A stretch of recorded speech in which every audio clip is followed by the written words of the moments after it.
ეს არის კრემლის ბოლო იმედის, საქართველოს ნომერ პირველი მოქალაქის ბიძინა ივანიშვილის მმართველობის პერიოდის მსხვერპლთა არასრული სია. 10 თვის ბარბარე რაფალიანსი, განზრახ სიცოცხლის მოსპობის ფაქტი, საქმე გამოუძიებელია. ეროსი კიცმარიშვილი გასახდა როგორც თვითმკვლელობა, საქმე გამოუძიებელია. შალვა დადუხაშვილი მოკლული წამებით, საქმე გამოუძიებელია. დაჩი დარჩია მოკლულია, გამოძიებასთან არსებობს კითხვები.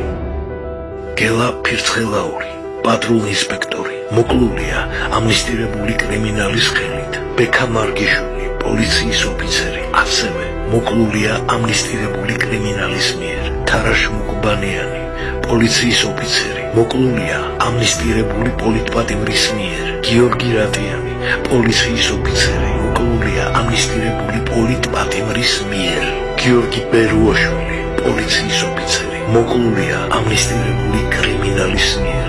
ქართული ოცნების მიერ დეკლარირებულმა პენიტენციალური სისტემის რეფორმამ, რომელსაც გაგებით უნდა მოვკიდებოდით თავად ციხეში, ასეთი შედეგი დააყენა. ლევან კოლტავა, პატიმარი, მოკლულია ციხეში, წამებით. გოგა ძველაია, პატიმარი, მოკლულია ციხეში, წამებით. გიგა ფარტენაძე, პატიმარი, მოკლულია ციხეში, წამებით. ავთანდილ მაისურაძე, პატიმარი, მოკლულია ციხეში, წამებით. მამუკა მიქაუტაძე, პატიმარი, ასევე მოკლულია ციხეში, წამებით. ჟიდო ფირცხელაური, პატიმარი, მოკლულია ციხეში აღდგენილი მახურებლის მიერ. რამაზ ბადრიაშვილი, ცოცხლად ჩაბედუნებულია სარდაფში, ამნისტირებული პოლიტპატიმრის მიერ.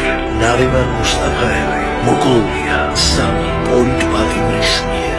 ბესიკ ხარზიანი, ბიზნესმენი, მოკლულია დაქირავებული მკვლელების მიერ. იმას, რასაც 2008 წელს მშვიდობის მყოფელ განმანთავისუფლებლის ნიყაპ აკრულმა კრემლმა მსხვერპლისა და ტერიტორიების ანექსიით ვერ მიაღწია, ანუ განზრახვას ჩამოეშალა ქართული სახელმწიფოებრიობა და გაენადგურებინა ქართული სამხედრო ელიტა. 2012 წელს საქართველოს ხელისუფლებაში მოსული კრემლის ნაიმიტი შეუდგა, ეგრეთ წოდებული პირველი სისხლი. ჯიხადის ვიდეოს შექმნის გამო ავღანეთში დაღუპული 7 ქართველი სამხედრო გახდა. ცხადია, ეს იყო აქტი მიმართული საქართველოს საჯარისო ფორმირებების საერთაშორისო მისიებში მონაწილეობის წინააღმდეგ. შემდეგ დადგა კოდორის სპეცოპერაციაში მონაწილე სპეცრაზმელთა ჯერი. სერგო უბილავა, სპეცრაზმელი ოფიცერი, მოკლულია მედიკამენტოზული ზემოქმედებით. ოფიციალური დიაგნოზი ღვიძლის ცეროზი. ზვიაგლა გვილავა, ოფიცერი, დაიღუპა საეჭვო გარემოებებში. ალეკო დანელია, იუსტასი, მოკლულია ცეცხლსასროლი იარაღით. სულ 6 სპეცრაზმელი განადგურებულია რუსული გრუს მოთხოვნით.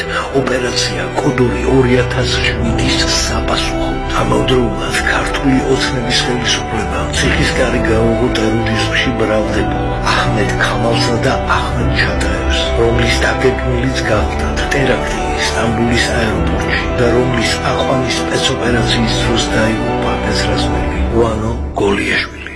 სამაგიეროდ სისტემამ სიცოცხლე მოუწოდა საქართველოს მოქალაქეებს. მირზა გოჩულაძე 22 წლის მოკლულია შეცდომით პოლიცielis მიერ. სოფიო სეფიაშვილი მოკლულია პოლიციელ რევაზ თევდორაშვილის მიერ. თამარ გამრეკელაშვილი მოკლული მამინაცულის მიერ. პაატა პავლიაშვილი სვერპლი პოლიციური სისასტიკის. თემილოვან მაჩალიკაშვილი მოკლული სპეცრაზმელის მიერ. საქმე გაყალბებულია. დიახ, სისტემა ვერ დაიცვა ვერც გიგა ოთხოზორია. მოკლული აბსულა სეპარატისტის მიერ მკვლელი დაუსჯელია. ვერც არჩილ დადუნაშვილი წამებით მოკლული საოკუპაციო რეჟიმის მიერ, რომლის მკვლელები არ დასჯილან. ვერც ლევან დადუნაშვილი მოკლული განსაკუთრებული სისასტიკით და ვერც დათუნა სარალიძე ასევე მოკლული განსაკუთრებული სისასტიკით და რომლის საქმეც გაყალბდა. სამაგიეროდ სისტემამ გადაწყვიტა დაეცვა დამნაშავეები და დაეფარა მათი კვალი.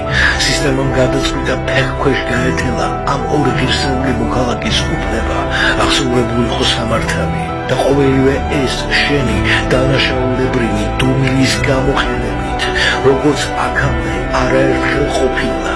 გაგიტარებია, დაგიკიდებია, არ დაინტერესებულ ხარ. ახლა კი დათვალე სულთა არასრული რაოდენობა და თქვი